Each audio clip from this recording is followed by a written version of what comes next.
Hello and welcome to Grand Prix, where I, Nav, and I, Izzy, teach our best friend, me, Reeve, a clueless person, all about Formula One.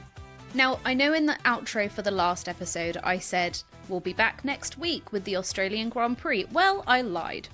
Because since then, Formula One's Drive to Survive on Netflix has been released. And we thought, well, there's content to be made here.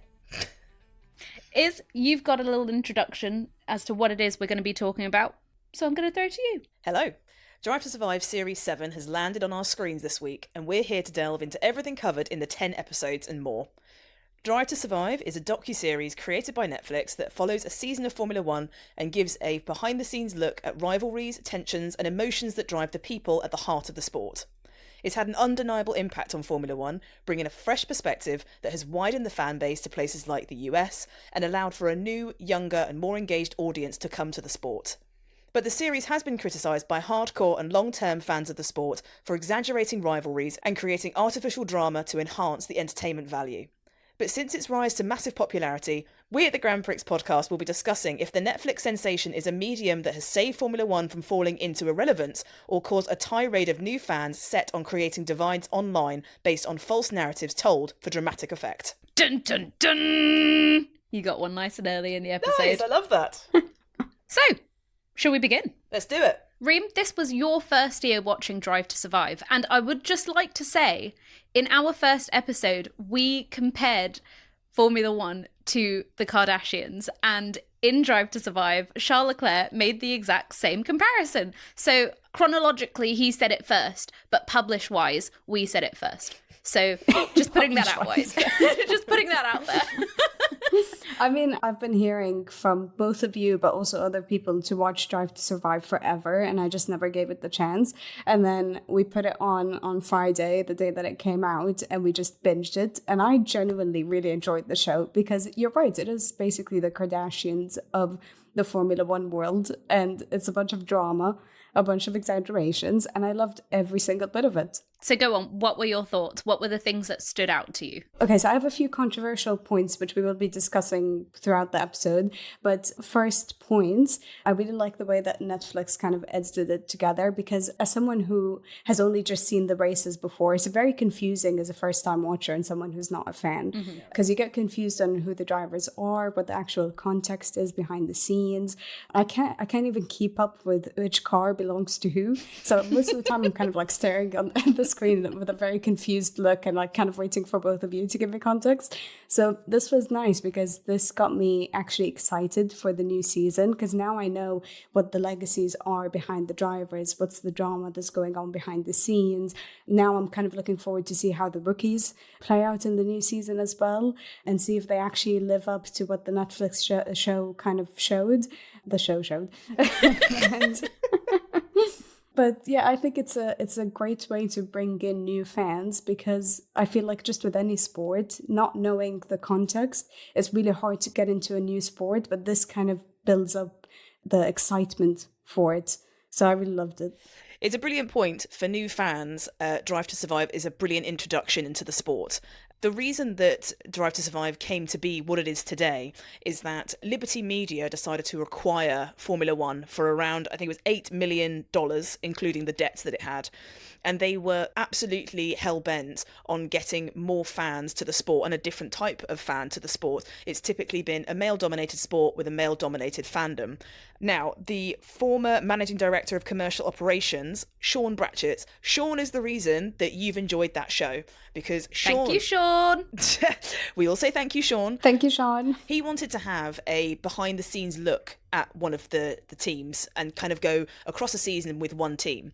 And Sean then said, actually, let's make this bigger. Let's do it across all the teams, and let's give fans a deep dive into understanding the characters, the drivers, the races, the format, the rules, the regulations, and the controversies that follow an F1 season. They'd also seen the documentary done on Senna and a documentary done on Cristiano Ronaldo, and they decided that the Box to Box Films, the production company, they'd made those. So they said, you know what, we're going to go with these guys to produce it. And that's what they did. So in 2017, no one in the paddock, apart from the executive producer and Christian Horner, I don't know why he knew about it, it gets where water doesn't, that one, they were the only ones that knew about it. And they had a meeting at the last race of the season, which was in Abu Dhabi. And they had a meeting with Gunther Steiner, who, as you know, is the team icon, ex-principal of Haas F1 team. And they basically said they didn't know much about Formula One, and they sat down with Gunther, and he was so transparent, honest, swearing, effing and blinding as he always does. And the pair of them afterwards said, like, if all of these people in Formula One are as honest and brutal with their commentary of the sport as he is, this is going to work. So they went to work and started for the 2018 season, and it's ramped up in popularity. And the double-edged sword of that is that it has created a lot of false narratives, and it has a tendency to oversimplify storylines, especially race stories, in the hopes of being able to bring in new fans who then think that racing every single race is going to be drama, controversy, people punching each other, people cheating, and people crashing. And that isn't always the way of the sport. Spoiler, it's not. Yes. So that is why it became to be. It's interesting that you say Christian Horner was the only one who knew about it, because I've actually made notes about since watching Drive to Survive, which I know the girl is really proud of me for. So proud. She's actually getting into the sport. But with Christian Horner, I made a point about Horny Horner. And how... So one of the first points that I made about Christian Horner was the fact that I thought it was good for Netflix to be bringing up the allegations against him rather than hiding it completely. But after that episode where they addressed the allegations and there was evidence that was brought up about the messages that he allegedly sent to the person in his team that he was harassing, they continued to make him a main character for the entirety of the season. I think he probably had the most screen time out of all of the other drivers, as well as the... Are they called presidents? Principals. Team principals. Starts with a P, you're close. Okay, I nearly got there. Christian Horner does act like the F1 president of Red Bull, so I get it. And he's as controversial as any president. Yeah. But yeah, he has continued to just be a main character, him and his wife, for absolutely no reason, knowing that he had these allegations. And I just thought, like, ethically, I don't think that's very great. I don't think that sends a good message at all. It's like, yes, we know that you're potentially a creep, allegedly, but we're still gonna... Yeah, we're still going to have you come on screen like every 6 seconds.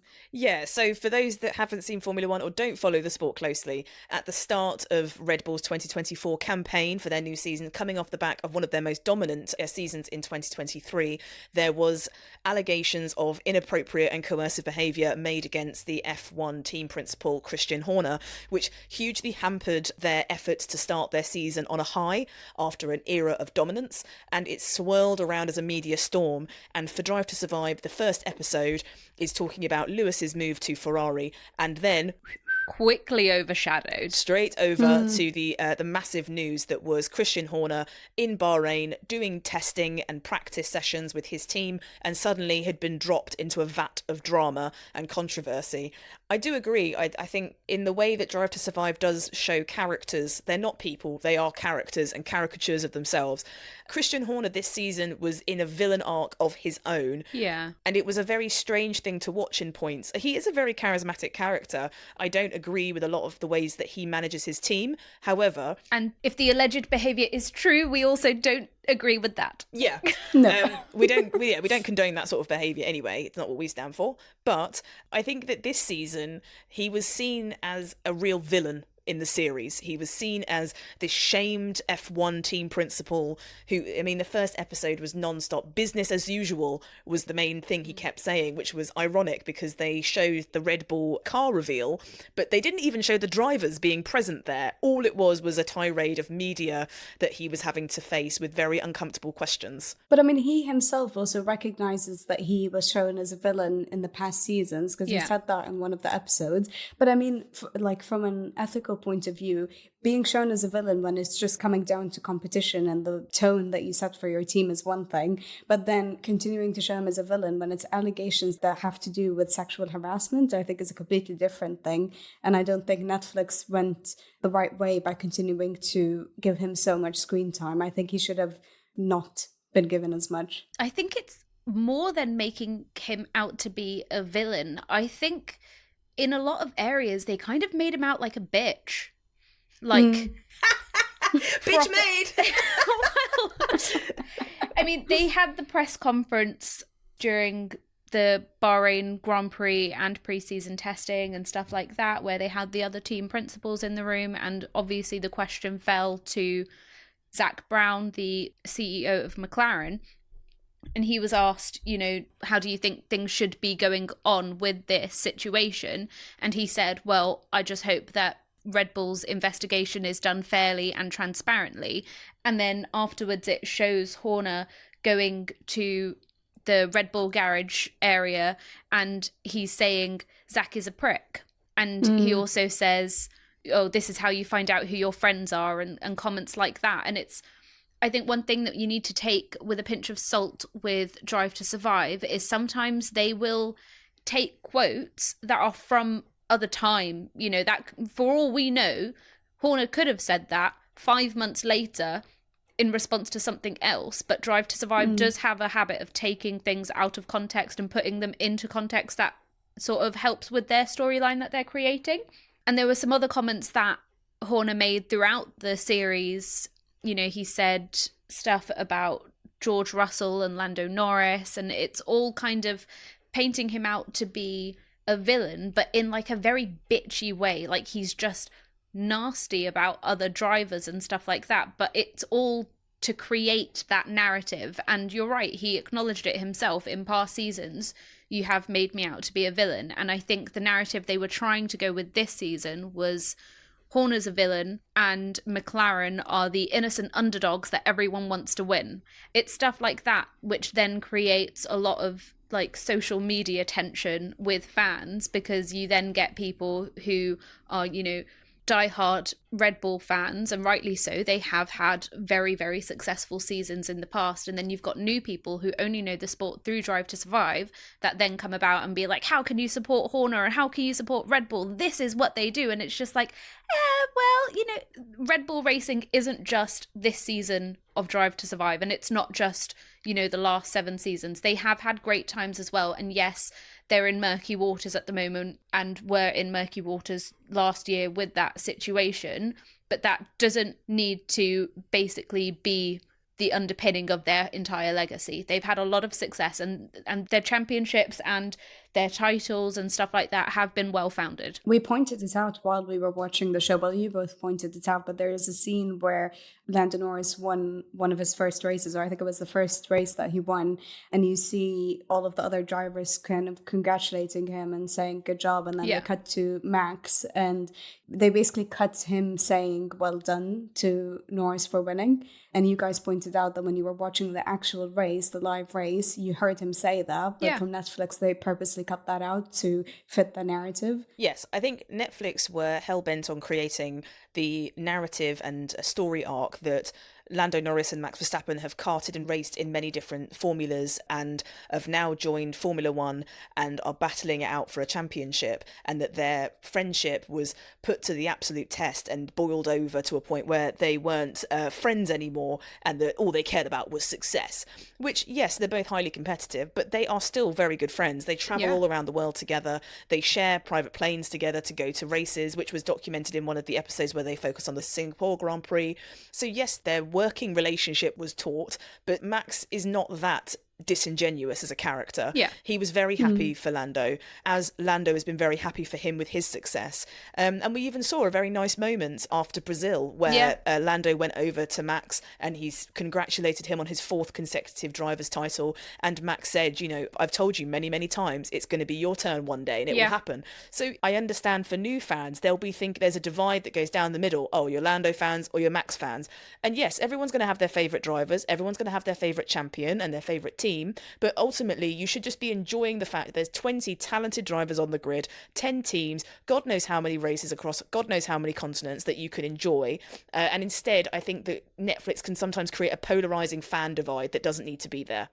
One thing that they have done is that because there's only 10 episodes, they've decided to highlight certain storylines within the Formula One season of 2024, but they also missed out huge storylines that we as fans followed along for. And one of those, which I was very, very surprised to see missing, was the news that Adrian Newey was going to be leaving his post as chief designer in Red Bull Racing. And to anyone who has listened to the first 2 episodes of this podcast, you know how excited Izzy is with this news. I am. I'm very excited.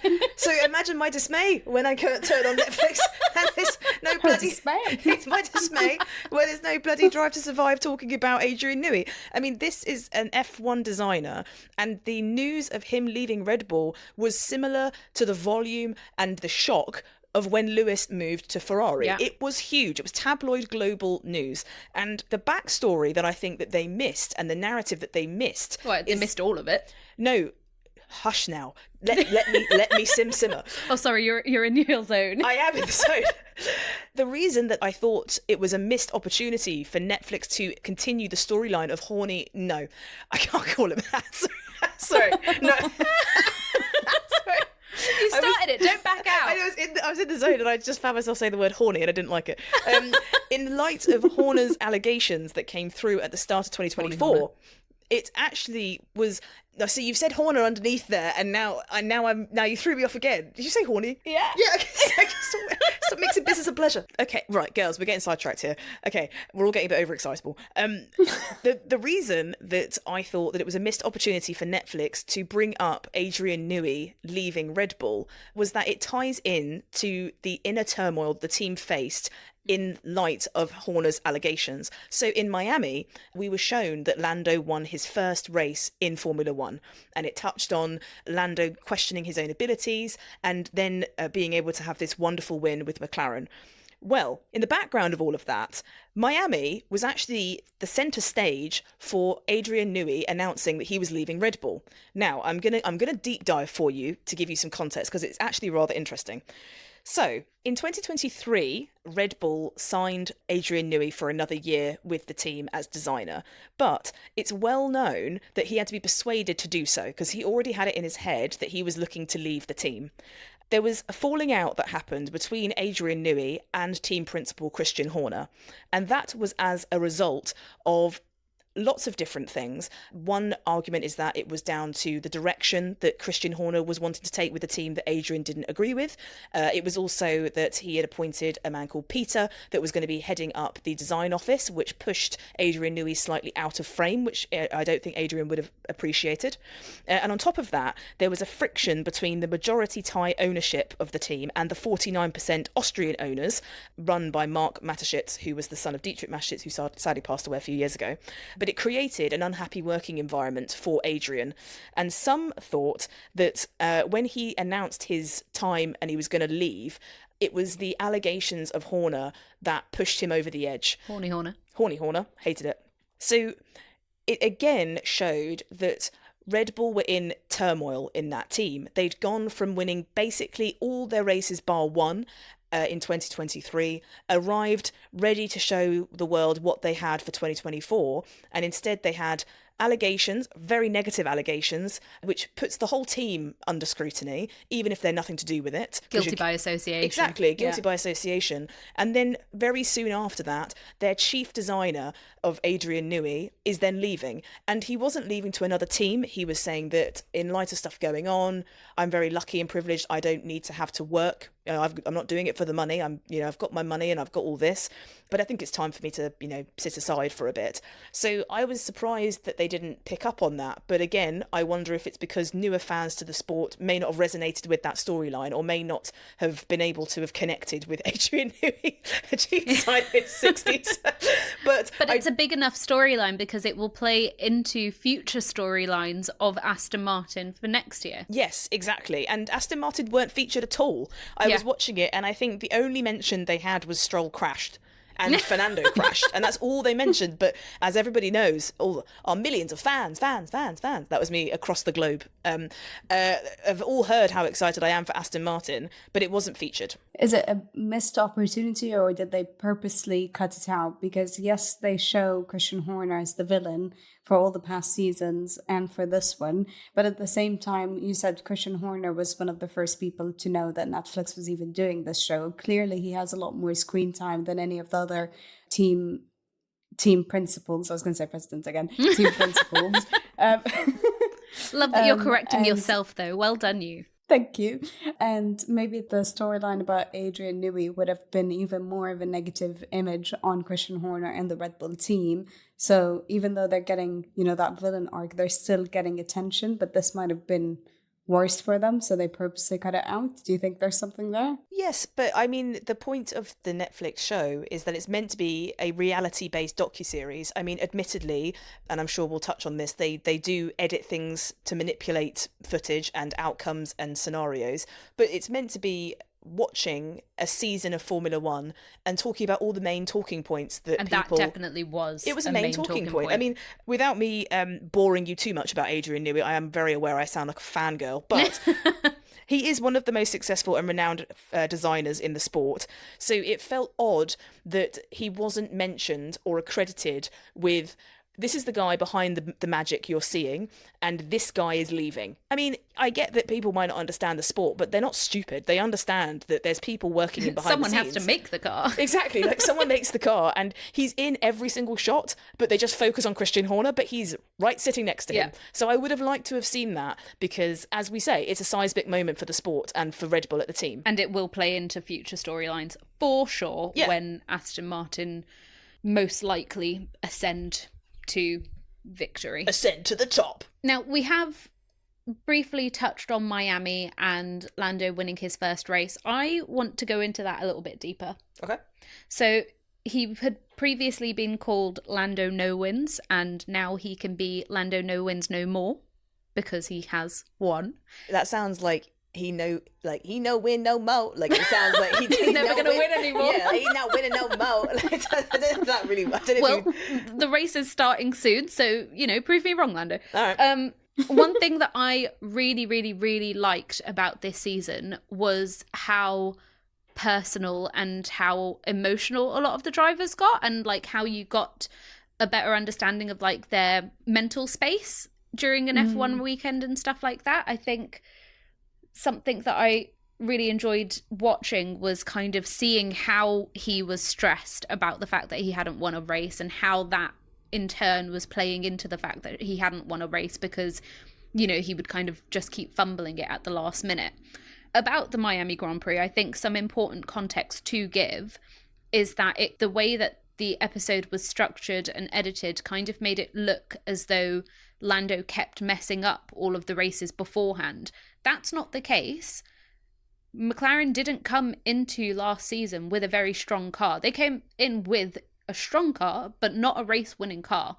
And showing all of like Lando's no wins from the year at the start before going into the fact that he was going to win Miami wasn't really fair, because McLaren bought really big upgrades in Miami, and it was only from that point that they actually started winning races. Yeah, I found it really strange. Will Buxton, who's obviously an F1 journalist, said everyone was expecting Lando to turn up to 2024 and really dominate, and he just hasn't. And I was thinking, he didn't have a car to do that, Will, and you were also reporting on that. So why are you being a hater for? And it was spoken about in Christian Horner during the series mentions it. The first half of the 2024 season, Red Bull was still dominant. Yeah. It was the second half of the season where their car was only able to operate in a very narrow window. They had a really narrow sweet spot, and it became a real handful to drive. And on top of that, the development race of McLaren was ramping up, and they were then the car that was the one to beat. So it was unfair to characterise as though Lando had turned up to a season ill-prepared and wasn't winning when he should have been. Yeah. Every opportunity that Lando knew there was a race win on, he went for. He didn't get all of them, but he went for. And I think he was the most candid and the most emotionally intelligent and articulate that came across of all the drivers. So I can see that people who already are fans of Lando will have loved watching that, and fans that are new to the sport will most likely have a crush on him. And I would like to say, because I know in the first episode that I characterised Lando as a brat. Yes. One thing that I really, really, really love and admire about Lando is that he is extremely vocal about his mental health struggles and is a huge advocate for destigmatizing mental health struggles for male athletes. And he's openly praised the support that he gets from his team and from the charity Mind that McLaren partners with. And I think something that is also worth mentioning is obviously there is the villainization of Max and how, oh, he's just this ruthless winner. He's got a very aggressive driving style. There is a lot to be said about the way that these two got into sport and the way that they have been treated and the people that are around them in the sport as well. You've got people like Zach Brown, who is very, very supportive of Lando, whereas Red Bull don't necessarily put the same emphasis on stuff like that. And when Lando Norris was originally very vocal about some of his mental health struggles, Helmut Marko, who is in charge of the driver development program and the junior drivers for Red Bull, commented to the press that Lando has mental weaknesses, which Zach Brown deemed inappropriate and said set the sport back 10 to 20 years, especially given Lando's advocacy for mental health awareness. So I don't know that it is necessarily fair to paint Max out as this ruthless, aggressive driver and not understand the context of the fact that that is kind of the team that he's in, and they want drivers like that. I mean, I found the Lando storyline in Drive to Survive very interesting because as someone who watched some of the races, not all of them, from the 2024 season, I never knew that Lando wasn't really winning before or wasn't winning top place before. I just thought that he was a very competitive driver and I thought he was on it from the beginning. So to see the episode on Netflix where he was labeled as Lando No Wins Norris and then starting to become close to competing with Max for the Drivers' Championship halfway through the season was very interesting. And I would have never known that if I was just watching the race and not watching Drive to Survive. Yeah. But I was going to say a point on the way that Red Bull treats their drivers versus the way that McLaren treats their drivers. I think that is probably a big reason why McLaren ended up winning constructors. Yeah. And Red Bull didn't, because they care about both of their drivers doing well and they care about both of them getting enough points and giving both of them the same type of effort. Same with Ferrari, and that's why they ended up winning the constructors. But then with Red Bull, they care about prioritizing Max. Mostly, from what I've seen, they care about prioritizing Max, which fair enough, like he won the Drivers' Championship, but when you look at the drivers versus constructors, which one matters more? When you look at getting that 130 million, which can help you further develop your cars and, invest more in your team, that probably matters more than the drivers one. Obviously, the best thing is to have both. But from the way I see it, I think constructors is where you're supposed to be focusing. One thing that I really didn't understand with Red Bull's strategy for last year is the fact that they left Sergio Perez in the team until the end of the year. We know that Red Bull are, not afraid to take a driver out of their seat mid-season, and McLaren were only 9 points behind them in the Constructors' Championship by Monza. Monza was the second race back after the summer break, so essentially halfway through the season, and they knew that McLaren was so close to them, and they knew that the reason for that was because of Sergio Perez not also scoring enough points. Why did they leave him in? We'll never know the true answers why, and they certainly didn't really give much indication as to what their reasons for keeping him in were during the series. From my individual look on things, I would say that Sergio is the only Mexican driver on the grid, and with that, he is bringing with him a huge amount of sponsorship and a lot of money that goes straight into the back pocket of Red Bull by him being associated and part of that team. The fans over in Mexico are incredibly loyal to Sergio. Yeah. And as we've seen, cash is king when it comes to Formula One. If you've got cash, then you can be a king of the sport. On top of that, I also think that new fans watching that series, just that series alone, it will hugely do down the talent of Sergio Perez. He's had a real tough time in Red Bull. It is not easy to have Max Verstappen as a teammate, as many before him have seen. Max is metronomic with his ability to hammer in great performances over and over and over again. Even when he doesn't necessarily have the car to be doing it as well. Yeah. He's a brilliant racer. He is, but Sergio is no slouch when it comes to racing. And I wonder if, out of loyalty to Sergio, they were willing him to come good.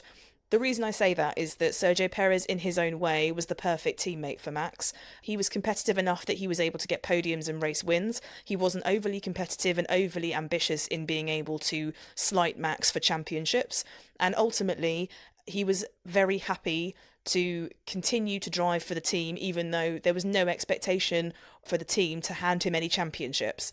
So having him till the bitter end, although at times felt almost unfair to do so and cruel to do so, because his reputation was getting really hampered by his lack of performance, it became boring across a race weekend to see Perez struggling in that car and no one seeming to particularly help him with it until Max had the same issues. Yeah. Which I thought was very strange. I kind of respect them keeping Perez up until the end, even if it maybe wasn't the right strategy in terms of them trying to win constructors. It's the same way that I respect Mercedes as well for keeping Lewis throughout the entire season, which honestly, if they were to get rid of Lewis, they probably would have gotten a bunch of hate and backlash for it. But I mean, they would have lost sponsors. Yeah, they'd have been bankrupt, I reckon. But I mean, he announced, he was like the first driver to announce that he was switching teams, and it was right before the season started. But I also think for drivers that have been committed to the team for so long, it's only the right thing to do to keep them in. But watching Drive to Survive and seeing the backstory of Daniel Ricciardo and Esteban Ocon, and seeing the way that they were treated and being easily replaced by the rookies and just being dropped out of the race was actually very heartbreaking almost. And it's not giving them a chance to continue at all. And I think it's just, there's an element of it that I thought was a bit ageist almost, because it's clearly just waiting for any of the older drivers, as soon as they slip up, putting a bunch of pressure on them, and then when they mess up, they're like, okay, you're gone, you're done, we've given you a chance and you're done, and we're replacing you with someone who's, you know, fresh out of high school, still probably 18, 19, and getting them to replace you on the track. And I hated seeing that happen to them. I thought that was awful. Yeah, I mean, it's a brilliant point that Red Bull are very cutthroat with their driver lineups. I thought that the episodes surrounding who was going to be replacing Sergio Perez, if he was going to be replaced, was actually very insightful and a very interesting look for fans that have followed the 2024 season. And for those that haven't followed the season and genuinely weren't sure who was going to take that seat, we obviously now know that it's going to be the young rookie of Liam Lawson that has been promoted to the top tier seat alongside Max Verstappen.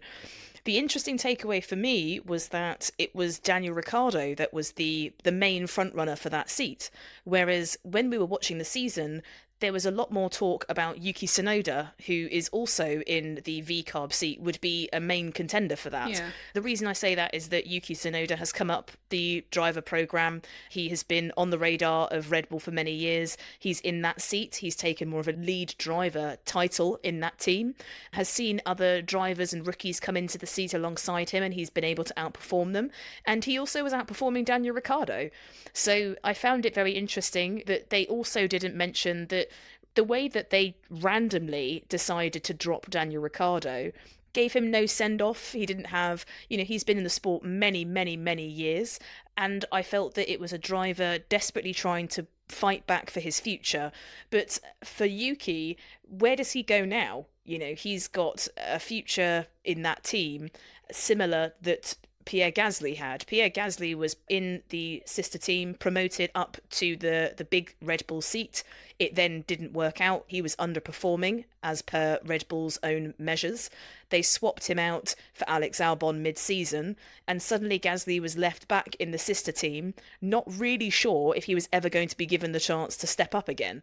So my question was, why was Yuki Tsunoda's point of view not pushed forward closer in the narrative? Because he was hugely overlooked, and as a viewer, I wanted to know how he felt about it. I wonder if it's a popularity thing. I think it's clear to see that Christian Horner obviously has like a very soft spot for Ricciardo. Obviously, he was in a Red Bull before. He knows what it's like to be Max's teammate. Yeah.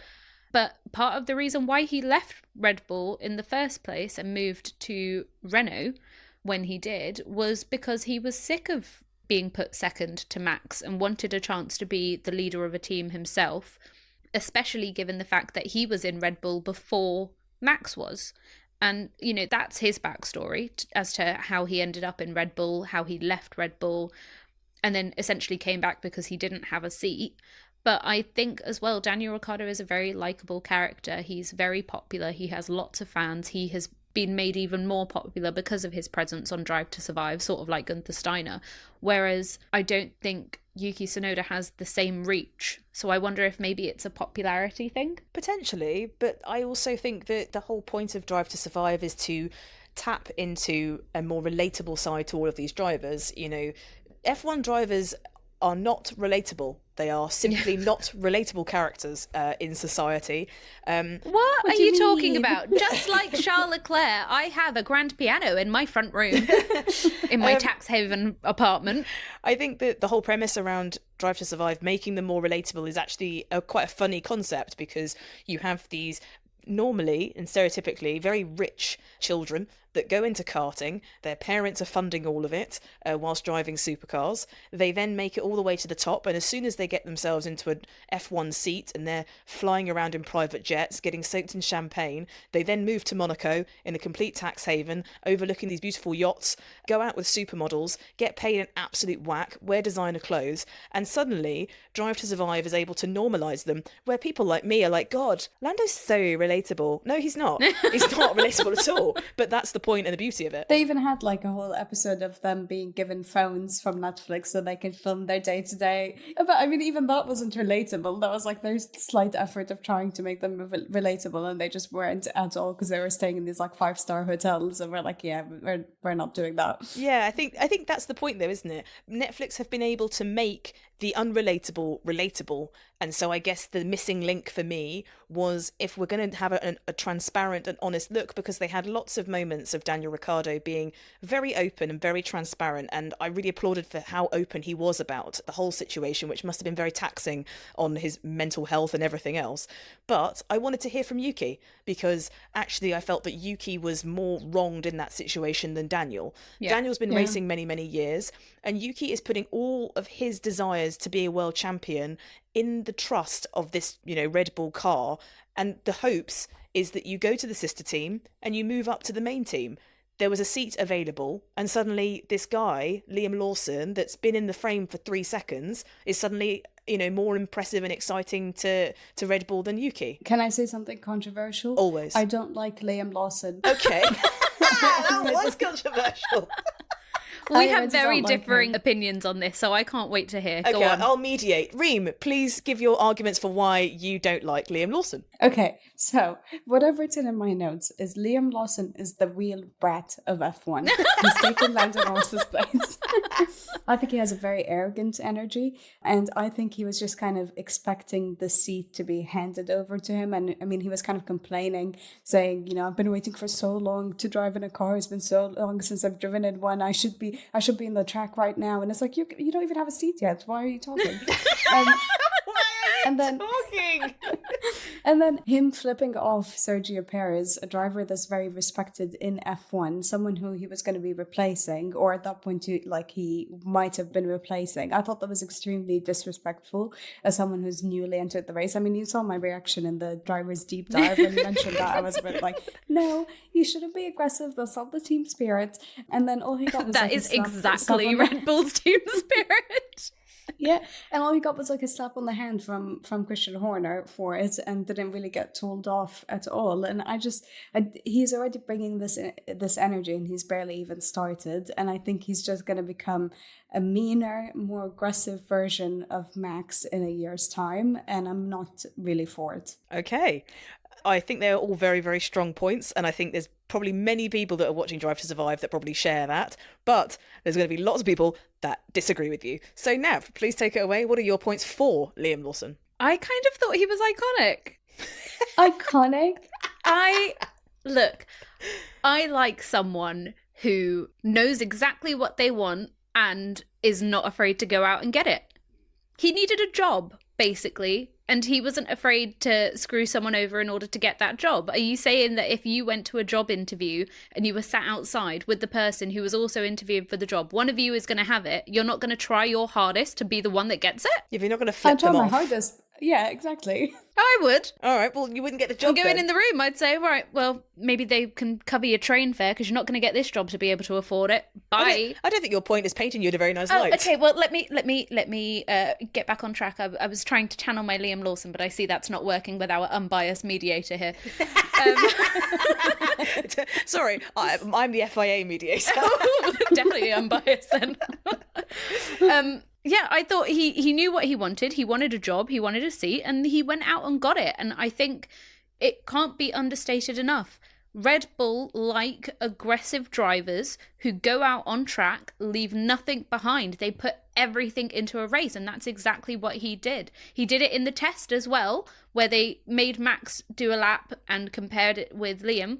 He gave everything to that lap and he proved that he was fast. And in the 2023 season, when Daniel Ricciardo broke his wrist, Liam Lawson stepped in while Ricciardo was recovering and he proved himself then. And I think he was massively overlooked coming into 2024. And I think ultimately the main thing that I really want to see, because Netflix's Drive to Survive like to do this and like to create this, I want to see his villain arc. If he's going to Red Bull, he's going to have a villain arc, according to Netflix, and I can't wait to see it. I don't think that deep down he has it in himself, and I think he's proven it on the racetrack. I don't think he has it in himself to be able to say, I am a racer, but I am going to give Max an easy ride. Because he didn't give Perez an easy ride. Yes, he wanted that seat, but he also is a man who wants to win a driver's championship, and the only way he can do that in the seat that he has now is by beating Max. I don't think there's anything wrong with, like, you know, playing to a point where you're trying to really prove yourself so that you can get the job. That's fine. And if you have the talent to prove it, then that works for you. But going into it so aggressively to the point where you're disrespecting other drivers is just making you a very unlikable personality. I don't think that suits the sport. I think even when other drivers lose, they still go and congratulate them. They still go and say, you've done a great job. And the people who don't, like Christian Horner, for example, who would, you know, kind of swear at the other team principals and act very nasty towards them, that comes off as very unlikable.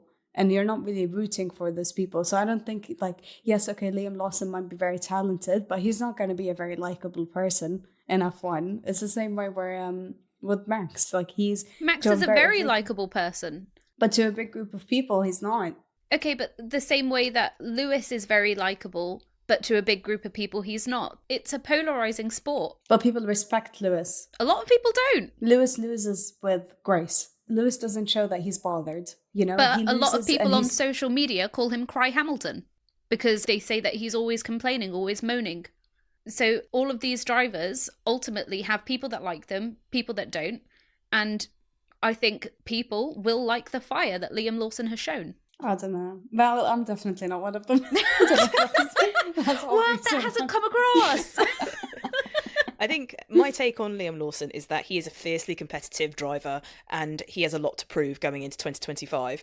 I think that his grittiness on the racetrack, I tend to agree more with Reem on this, is that I didn't like the fact that he flipped off Sergio Perez. Yes, it makes a great moment for an entertainment show, but it's poor showmanship, unsportsmanlike behaviour, and I don't rate that. What I'm interested to see is that famous inner bastard that lives within every single driver on that grid. Will that end up rearing its head with Liam Lawson and saying, no, I want to win. I want to have my first Red Bull win. And I also don't want to listen to you on the radio. If I want to go for something, I'm going to go for it. And have we seen moments of him doing that already? Yes. Are we likely to see it next season? I really hope so. I really hope so too. Liam, don't listen to the haters in Ream. Go out there and be fiery because I want to see it. But ultimately, thank you for listening to the podcast. Oh yeah, what are you doing here? Now, a person that I did come off of Drive to Survive liking a lot more is Carlos Sainz. I ended up rooting for him by the end of the season because I think we really got to see his personality. We really got to see how hard he was working to stay in F1. And he was like putting in the work. He ended up winning races and he, you know, still showed very good sportsmanship. And he was just he just came off as a very good guy. and I was really rooting for him. Yeah, truth be told, we have no idea why you weren't rooting for him from the start. He is just a likeable guy. I just didn't know who he was. He kept getting him mixed up with Piastri. No, you knew him as Oscar Piastri. Yes. No, I really liked seeing Carlos Sainz in it, and I liked the episode going into, you know, working out what team he was going to be in. I think his manager is very likable, his cousin, who is also his manager. I think that is the hardest working cousin I've ever seen in my life. Something that I thought was really, really impressive and kind of shows just how good he is as a driver is the fact that he managed to get a podium in the first race of the season. He then missed the second race of the season because he had appendicitis and had to get major surgery to get his appendix removed.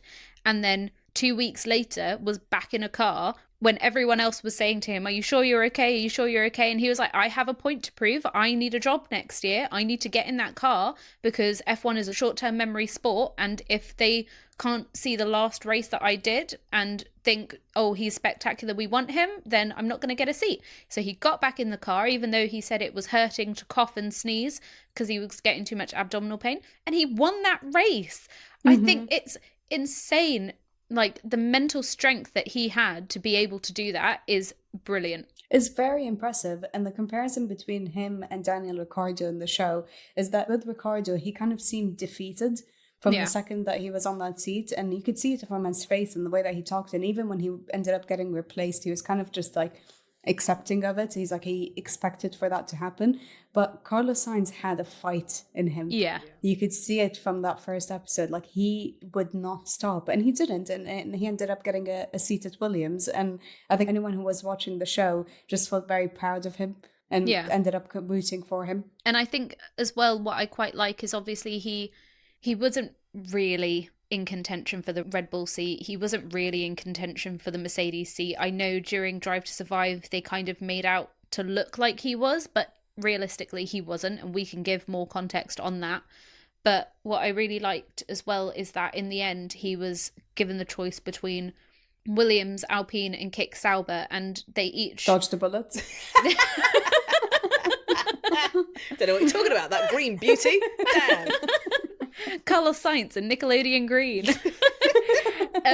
I think they all are teams that have plans on how they are going to improve and how they are going to get up to the top. But in the end, he said the only way that he could make his decision was just going with his intuition and the team that he believed in more. And obviously Williams were the team that sold it to him more. Something I find really, really fun is the fact that going into this season, both Williams drivers do not have appendixes. Because a couple of years ago, Alex Albon had to miss a race because he also had appendicitis. So let's see if the no appendix play works for Williams. Oh, he's lighter in the car. Yeah, let's wait in the car. See if it works. Okay, so I think when it came to Carlos looking for a seat, one point that was made, which is a very, very good point, is that he was the only non-Red Bull driver to win in 2023. He had a phenomenal performance in Singapore and dominated that. And that was such a good race to watch. It was an incredible race. He had a really huge IQ for that race as well and read it perfectly. And Ferrari just nailed the strategy for him and his pace was through the roof. Coming into 2024, there was two teams in Mercedes and Red Bull that would have been suited to the calibre of driver that he is. Now, the context around it, I felt they sort of brushed over why he was pretending to be in contention for Mercedes and was pretended to be in contention for Red Bull. Well, when we talk about Mercedes, there's obviously that scene where Susie Wolff, the wife of Toto Wolff, who was the team principal for Mercedes, they go through their people that they're interested in trying to talk to for this empty seat now Lewis is leaving. The shade from Susie Wolff when Toto suggested Alonso, and she was like, the face that she pulled, like, bitch, really? Him? Yeah, I didn't really. It was a bit like unnecessary. I think she forgot there was a camera on her for a moment. Alonso hater. You know? The people in contention were Carlos Sainz, Fernando Alonso, George Russell, Max Verstappen, Kimi Antonelli. Now, the thing that became really clear, which I thought was actually a very interesting insight for those that have already watched the 2024 season as it happened, was that Toto was after replacing Lewis with a leadership driver. He wasn't after having someone go alongside George being the leader, which I thought was very interesting. Also shady. Very shady, but it also wasn't shady because it made sense. They're losing a world championship driver, and Lewis knows how to win multiple world championships. And whether or not Carlos is a brilliant driver, he doesn't have the experience of winning a world championship. And I thought it was interesting that Carlos didn't seem to have that many communications with Mercedes. Similarly, going over to Red Bull's side of things, I don't think Carlos was in contention because they didn't want someone that was older and that competitive. I think they wanted someone that was homegrown because they have this driver program that they have set up, and it seems silly to have found somebody outside of that. Even though he was originally in the Red Bull Junior program. He was in the driver program, but obviously he then went off and raced with McLaren, he raced with Ferrari, so those ties have sort of severed. But ultimately, I think that Red Bull were after a junior driver that could run alongside Max, and they could nurture that talent across a few seasons and wouldn't give Max Verstappen too much distraction in terms of his championship hopes. But it interesting left him all out of sorts for where he was going to go. Can we talk about one character that is incredibly polarising that we met? Flavio Briatore, the special advisor for Alpine, who I did not realise the level of control he has in that team. I mean, he's meant to be this advisor that's meant to be giving advice to the team. He's calling the shots. He's calling the shots. Reem, what was your take on Flavio? I thought he was a very funny personality, honestly, watching him. Not to be biased to our podcast, but I think having the team deep dive episode where you guys mentioned crash gates and gave a context of that happening really helped with watching Drive to Survive, because they did end up mentioning him. I thought he was very cutthroat. I thought one of the most interesting storylines on Drive to Survive was between Alpine and Haas fighting for P6, which we'll get onto because that was something that I never even considered before. When you compare the principle of Haas to Flavio, the principle of Haas was very gentle, almost very focused, very gentle. And then Flavio was just like, no, we need to do this. This thing doesn't work. Just extremely cutthroat. I mean, you saw the way he got rid of Esteban Ocon as soon as he wasn't doing well and he started messing up with the races. So he was very different as a character on Drive to Survive, but very interesting to watch. I find him most irritating. Irritating? Yeah. I don't get why you would find him irritating when he's, the same level of cutthroat as like Liam Lawson, and yet you're rooting for Liam Lawson. I disagree. I don't think he's the same level as Liam Lawson. I think Liam Lawson actually has a seat in this, and he is an advisor, and why he just seems so power crazy. I think he would even make the wrong decision just so that he can say, well, I've made a decision. I think that's the kind of person he is. Even if it's the complete wrong thing to do, if it's his idea, I think he'll do it. And I think, getting rid of Ocon for the last race of the season was completely the wrong thing to do. It was completely unfair. You've got this driver and he's going next year, whatever. At least let him finish the season, for God's sake. It's one race. Yeah. It's not going to make that much of a difference. And Ocon had the highest finish of the team that year. And I mean, he had like a dislike for Ocon, and it was very obvious on screen. Like, he didn't try to hide it whatsoever. Yeah, exactly. And it's bias. And, there was no separation between his personal feeling toward Ocon and what is best for the team. I think he took Ocon leaving to another team too personally. Yeah. And he felt almost like attacked by it, and that's why he acted out. And I don't think that's something that he should be doing as an advisor. Yeah, but even his mentality towards Sainz, once Sainz announced that he was going to Williams, saying like, oh, well, everyone makes mistakes. I mean, how I saw Flavio, it was very enlightening to see just he is acting essentially as a team principal, which was not how it was advertised, his role within that team, which I thought was very interesting.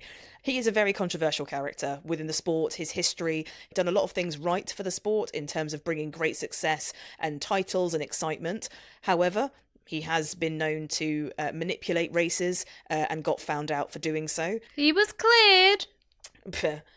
Sure. Like he said, he has the money, so how he was cleared, speculation. But I do think that a lot of Alpine's woes during that season wasn't actually really explained and given the context to. Saying that Ocon was unmotivated and that he was complaining about the car, and he even called him a spoilt brat, I thought was completely uncalled for.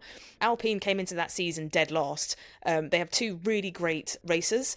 Esteban's a very punchy racer. He's very sweet, got that beautiful French accent, but he's known to really send it, even when he shouldn't be sending it. He's a smiling assassin. He is. Pierre Gasly, again, a very smooth, very clean-cut racer that's very determined. He's come through the hard school of knocks from Red Bull, and has had a great comeback story into the sport. The Poison Chalice and the Poison Scout. So they've got two great racers, but the car just wasn't performing. And on top of that, they had a lot of internal troubles. They were firing people left, right and centre. They famously got rid of Otmar Zafnar, who was at the time the team principal. Otmar felt that he was made the scapegoat for the lack of performance and the lack of success that the team had. Seeing where they are in this season of Drive to Survive only exacerbated that point. And scapegoating it once again onto Esteban Ocon by Flavio Briatore felt wholly unfair. He also said that he thought that Ocon was unmotivated, and then we saw Ocon go on to be highly motivated and get a podium for the team. You're right, Reem. On the other side of that, in Haas, Aya Komatsu, incredibly soft, kind, considered, measured man, coming from a background of engineering alongside Gunther Steiner, who was the former team principal. There was a lot of wonderful moments from Aya Komatsu. He's got a very different management style, and sounds awful, I was actually quite disappointed that Alpine were able to clinch 6th in the title. I felt that with the amount of chaos that ensued around Alpine, that the natural outcome would have been that Haas would have been coming up on top. As well, for Nav and I, we've watched all of the previous seasons of Drive to Survive. We've seen the woes that Haas have brought, and in comparison, I thought kicking Ocon out of the last race was just so unnecessary. And Ocon even made a post after that saying that this wasn't how he wanted this time to end. But we must say, going over to Haas when they were battling for the championship against them, I think may have been why Flavio took it so personally, because it would not have been the greatest advert that we're trying to beat you and at the same time our driver wants to race for you. Can I say something controversial? I don't want Haas to succeed if Gunther isn't at the helm. Oh! Bring him back! You can't do that. You can't say Bring that. him back! He is that team. But the team has got better since he left. I know, but it hasn't been as entertaining. No, there's no denying Gunther Steiner's mark on that team will live in infamy. But I do think that Aya Komatsu's got great plans, and he comes from an engineering background, the technical side of the car, and I thought that Ocon saying that was a main reason for him leaving shows that he wants a leader that understands how to build a successful car instead of Flavio Briatore that's calling him a spoilt brat and then cutting him out of races willy-nilly. Can we talk about the Haas Alpine storyline in Netflix? Because as someone who is still just trying to get into F1, I thought it was one of the most interesting ones from the entire show, because watching the race, I thought that all of the teams were kind of fighting for P1. You know, they were fighting to be in that top spot. I didn't think at all that there was a fight in the middle for P6. And seeing that between Alpine and Haas and seeing the fight in them to get to that point was just very interesting as someone who is new to the sport. One thing I wrote in my notes, though, is in the team deep dive episode, you were both talking about how Haas and Alpine, I think Williams as well, all had financial issues compared to teams like McLaren and Ferrari and Red Bull. And they just didn't make enough money for them to be investing properly into their teams and getting all the new technology and getting more engineers to come into their team to work on the cars. They just didn't have that same financial pot. And I don't think Netflix touched on that enough. I think they could have really deep dived into that, and it would have made that storyline of Haas and Alpine competing for P6 a lot more emotional. Yeah, I think as is so brilliantly put in the team deep dive episode, you kind of end up with this self-fulfilling prophecy of we don't have money, therefore we can't create a good car, therefore we won't move up the ranks, therefore we don't have the money to then create a good car to move up the ranks. And it's so cyclical, and that is why there is so much importance in getting points, and the remuneration for each position that you come in the Constructors' Championship. It's like a tiered pricing system. Obviously the winner gets the most money, second gets the next, blah, blah, blah, blah, blah. And to come sixth place is going to be a huge amount of investment that a team can make. So even coming sixth place means that it could give them a chance to move up the ranks and get even higher. Something that was mentioned quite a bit was the fact that 18 months prior, McLaren were plumb last, and it's only because of investment, mostly got through sponsorship for McLaren, that they were then able to, in 18 months, create a championship winning car. And if you don't have investment, you can't improve.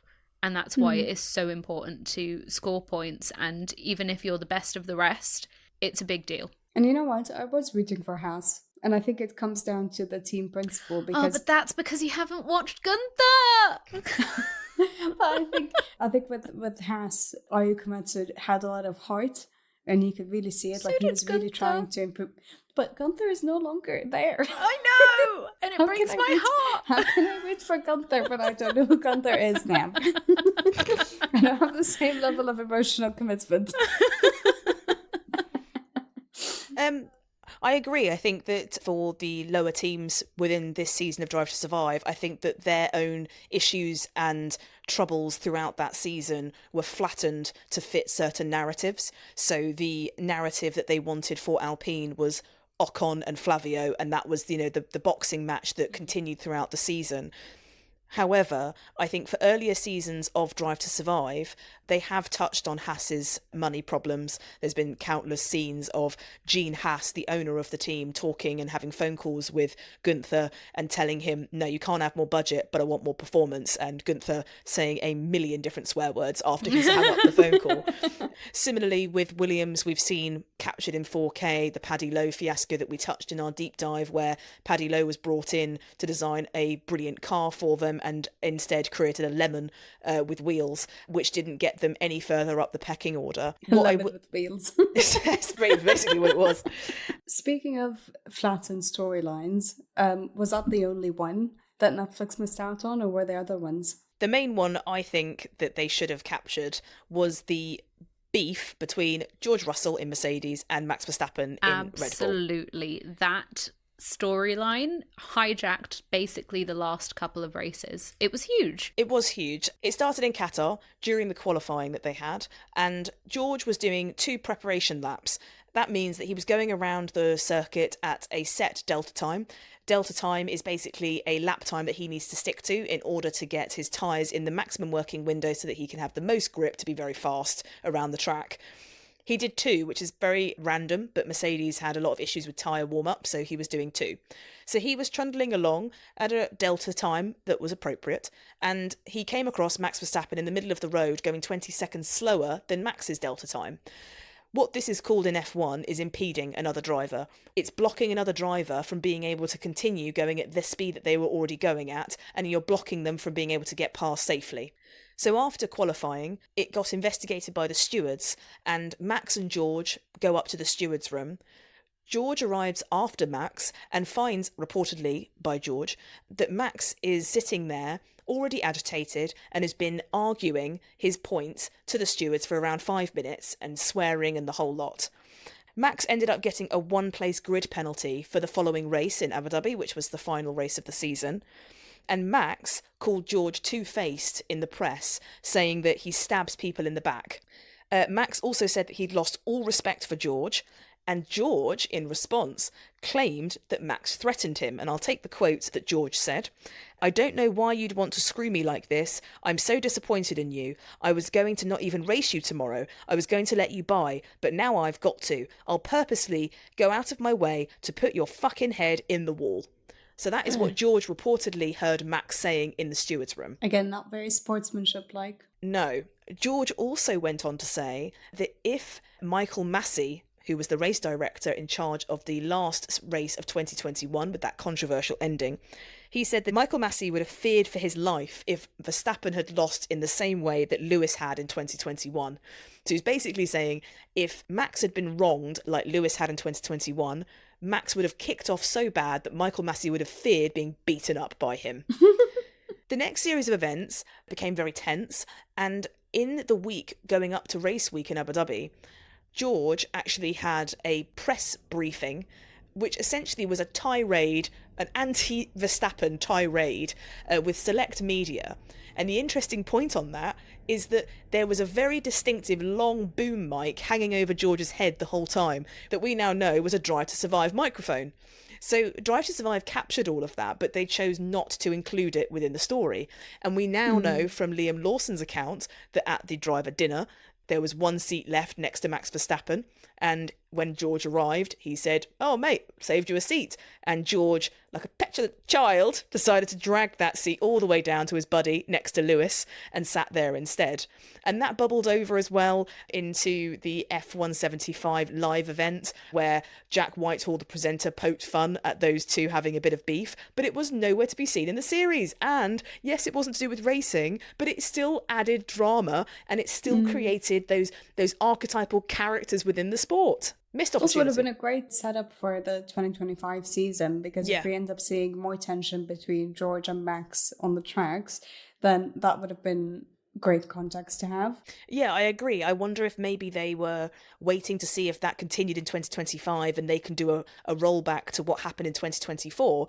But again, they just flattened down a lot of those narratives. And for fans that were watching the season as it unfolded, it was a very exciting thing to have to watch. It was I can't help it, it was juicy. I will say about Max Verstappen, although I don't like his aggressive style and may not necessarily agree with all of the things that he does, that episode where you see him going from 17th place to first place and kind of just easily overtaking everyone on the track was genuinely very, very impressive driving.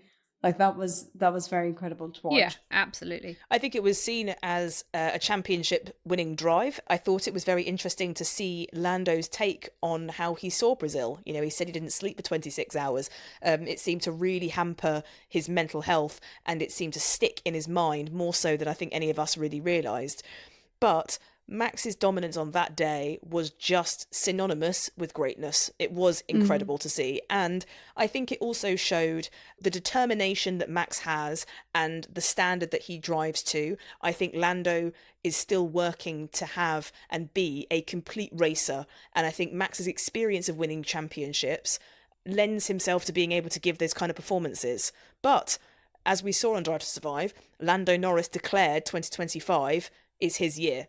So will we see McLaren being able to take the Constructors and the Drivers' Championships? I hope that he's up to the challenge, because I think that he showed on multiple times across the series and the season itself that he has what it takes. And he said that himself. Absolutely. So there you have it. That's everything that Drive to Survive included and also missed. And if you want a real introduction to Formula One and you're trying to get into the sport, don't go to Netflix.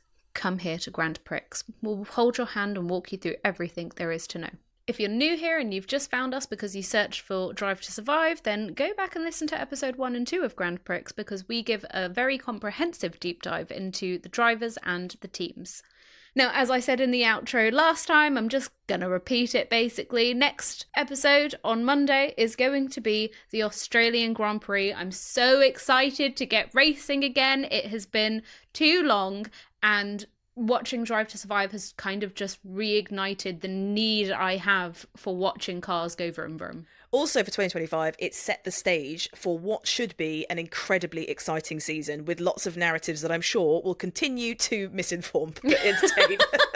And for the first time, I can genuinely say that I'm very excited for F1 to start.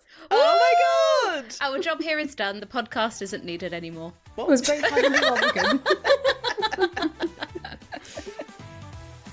Thank you for listening to the Grand Prix podcast. Please follow us on social media. We're on Instagram, TikTok, YouTube, and X. All of the links will be in the description. And if you really like us, please leave us a review, because that would really help us.